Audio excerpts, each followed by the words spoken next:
Hi, this is Steve Ostrom with Caldwell-Banker Sunridge and RoosevilleandRockham.com, and today we're with my favorite appraiser, Ryan Lundquist with Lundquist Appraisals. Hey everybody. And Ryan, I want to talk to you. I have a theory, or I have a practice that I use with my normal listings. When it's a normal seller, I always go and meet the appraiser. I'll make a call listing agent once it goes pending and make sure they have to call me to get in the property. And I go meet them with comparables, explaining the difference between this property and that property, why they shouldn't use comps, why they shouldn't. How do you feel when agents do that with you? I think agents need to stop it. No, I'm just kidding. I'm just kidding.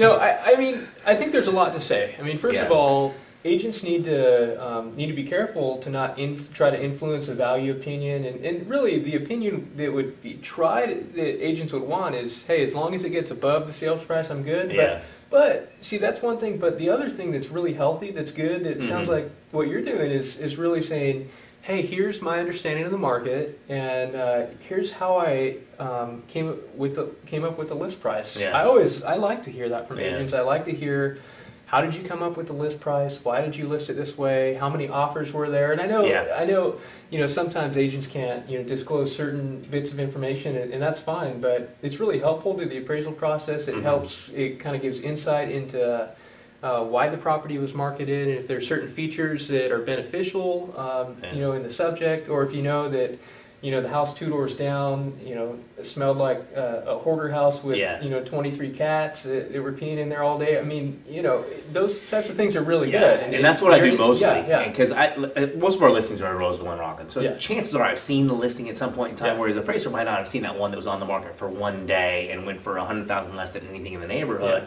But it had a roof that leaked. It had definitely mold problems, or it was a marijuana house. I've had that on comps before, of discrediting it because of that. And I think it's important for me to tell them, because it's not always in the MLS notes. Yeah, absolutely. Yeah, it comes down to, I think, just professionals sharing information together, and that's very valuable. It's not always received. I think sometimes it can have a little bit of a stigma in the appraisal industry, where they think, here's another agent trying to influence me. Here's another agent telling me how to value a house. But I really think that just needs to be thrown off, and take it for what it's worth, and approach it from an educational standpoint and a mutual respect and sharing of market information. Because I think there needs to be a greater degree of sharing, and and that sounds like such a cookie cutter, neat little answer, but I really believe that's true. Yeah, I do. I completely believe it's true.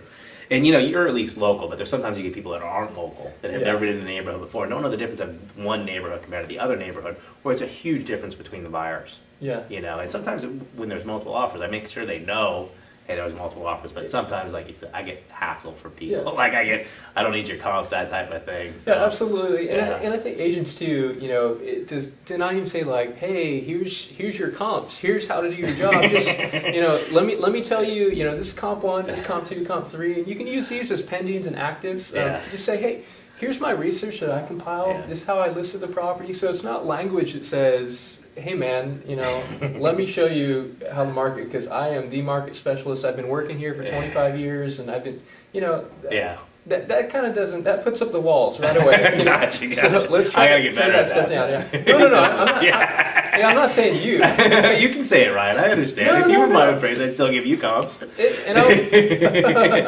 anyways, it's something we do for our normal sellers, because I feel like the normal sellers are getting beat up by the REOs, and they're getting beat up by the short sales, and it's important for me to point out why they're different. Absolutely, like if it's one of our REOs or one of our short sales, I don't worry about those ones. I just worry about, I let Jen worry about the short sales. I just worry about the ones that are, normal sellers. I mean, I just appraised property in an area of Sacramento yesterday, finished my appraisal, and the short sales were much lower than everything else. And so my value, I was kind of worried. I'm thinking, well, what's the underwriter going to do with this value? But I think it was legitimate. The short sales were around, 130, 140, and my value was 157. And I just thought, this is what the market does. And so if I didn't have an understanding of the market, I just came in and just sort of used all the short sales and, Banco and fixers, then that wouldn't be good news for anyone. No, definitely. I did a BPO. I just did another story. I did a BPO the other day where it was a flip. I used it as an active, as a sold, and I use it as an active of the difference, and the difference was huge.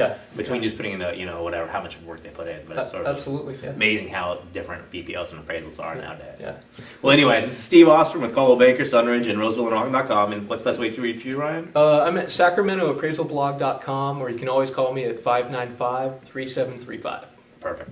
Thank you so much. Thank you.